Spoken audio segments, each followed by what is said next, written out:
दोस्तों, क्या आप जानते हैं कि दशकों तक पूरे भारत को बेवकूफ बनाकर रखा गया और यह बताया गया कि आजादी तो गांधी और नेहरू ने दिलवाई है। लेकिन दोस्तों, आज आपके सामने सबूतों के साथ वो सच लाए हैं जिसको जानकर आपको पता लगेगा कि आजादी का असली नायक कौन था। उसी नायक का 23 जनवरी को जन्मदिन भी आता है, यानी कि आज। नेताजी सुभाष चंद्र बोस अब आपके सामने एक एक करके सारे सबूत रखते हैं।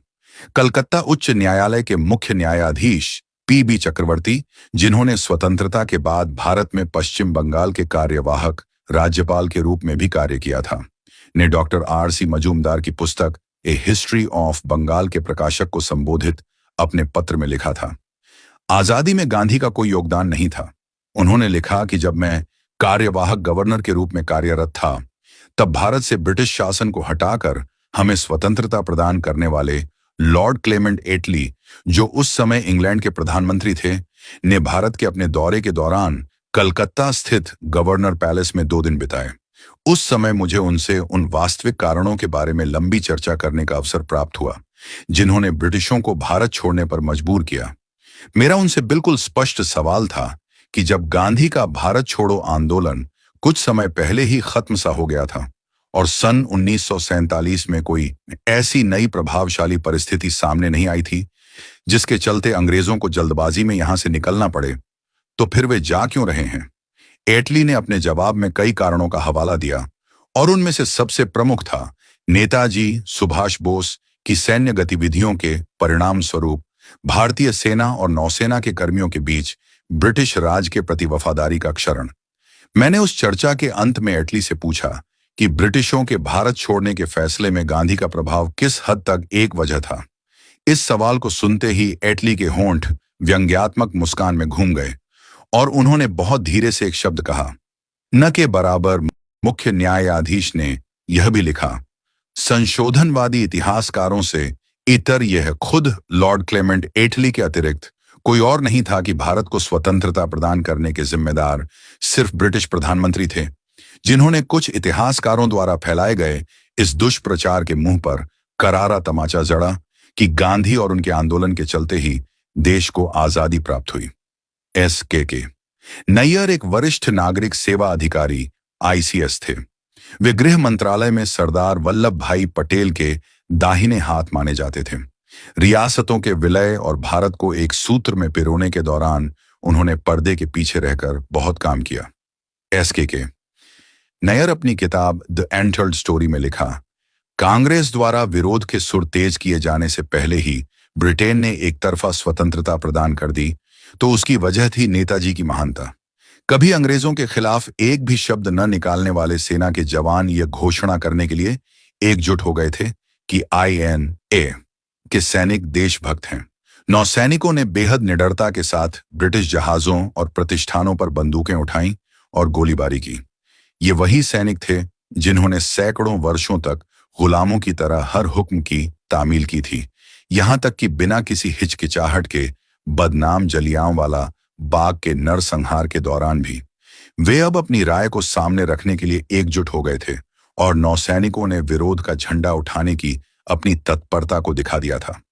इटली और अन्यों को शायद इस बात का अंदाजा हो गया था कि भारतीयों का शिकार करने के लिए अब भारतीय सैनिक उपलब्ध नहीं होंगे।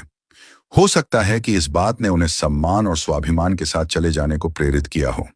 ब्रिटिश इतिहासकार माइकल एडवर्ड्स ने लिखा, अंग्रेज सरकार पर धीरे धीरे यह बात स्पष्ट हो गई कि भारतीय सेना, जो ब्रिटिश शासन की रीढ़ थी, अब जरा भी भरोसेमंद नहीं रह गई है। सुभाष बोस का भूत बिल्कुल हेमलेट के पिता की तरह लाल किले की प्राचीर, जहां INA के सैनिकों पर मुकदमा चल रहा था, पर पहुंच गया और उनके अचानक से बढ़े हुए कद ने उस सम्मेलन को ढक दिया जो आजादी का नेतृत्व करने वाला था। डॉक्टर BR आम्बेडकर ने कहा, आजाद हिंद फौज INA, जो सुभाष चंद्र बोस द्वारा तैयार की गई थी। ब्रिटिश इस देश पर बेहद बेफिक्री से यह मानते हुए शासन कर रहे थे कि देश में चाहे जो कुछ भी हो जाए या फिर राजनेता चाहे जो कुछ भी कर लें, वे कभी भी सैनिकों की वफादारी को बदल पाने में कामयाब नहीं होंगे। यह एक ऐसा औजार था जिसके बूते वे शासन करते आ रहे थे और इसे पूरी तरह से चकनाचूर कर दिया गया सुभाष और INA द्वारा। उन्होंने पाया कि सैनिकों को एक पक्ष बनाने के लिए ब्रिटिशों को उड़ाने के लिए एक बटालियन बनने को बहकाया भी जा सकता है।